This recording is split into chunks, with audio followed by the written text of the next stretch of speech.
menjelaskan materi apa aja sih yang aku dapetin selama mengikuti PKKMB dari tanggal 15 sampai 19 Agustus 2022. PKKMB hari pertama.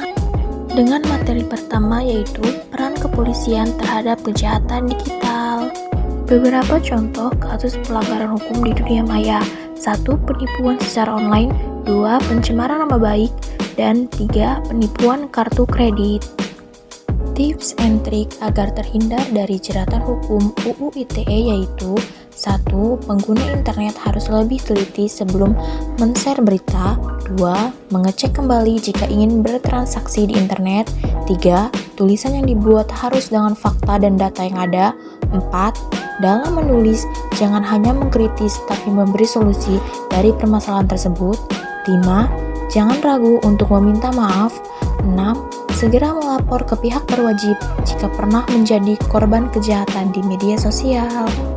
Materi kedua yaitu terkait pengembangan karakter mahasiswa sebagai intelektual dan anti-bullying atau perundungan.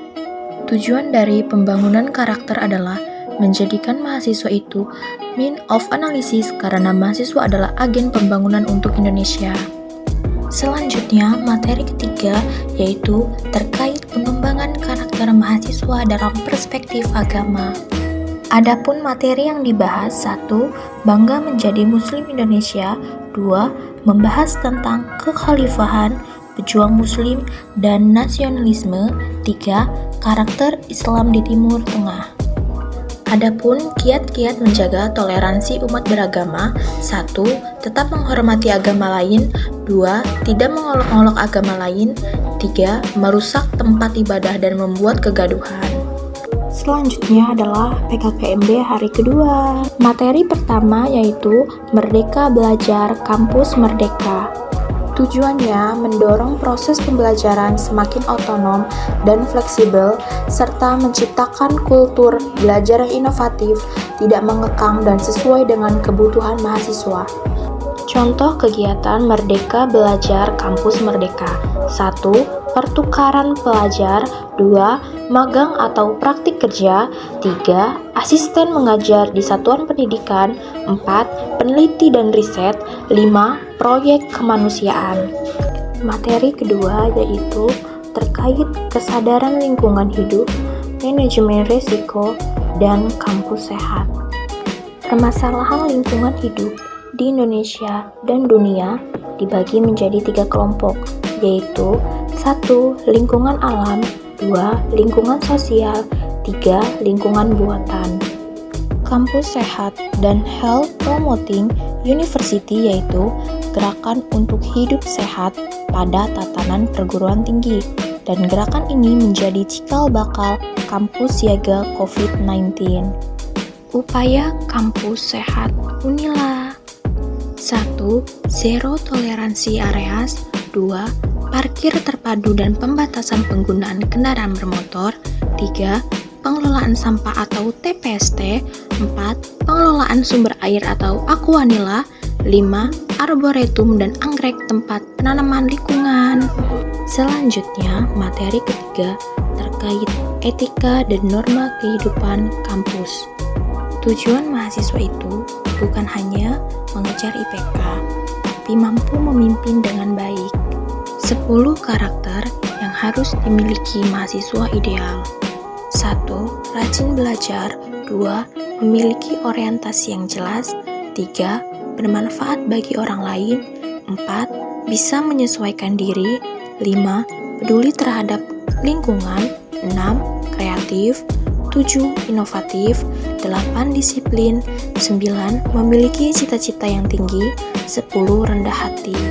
Materi keempat yaitu terkait perguruan tinggi di era revolusi industri 4.0 dan kehidupan kampus pada masa pandemi.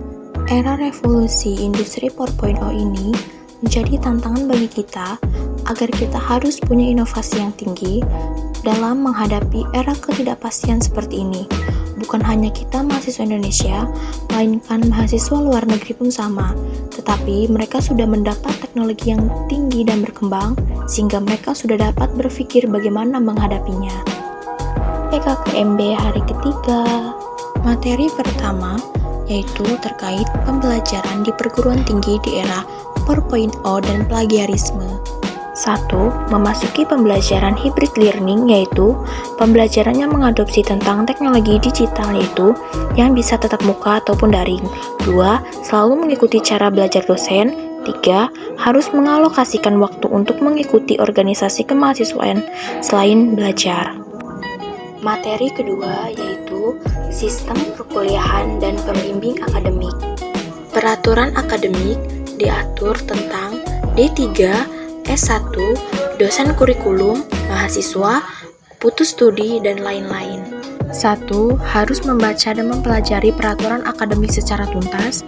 2. Tahun akademik terdiri dari 2 semester, paling sedikit dilaksanakan 14 kali sepekan.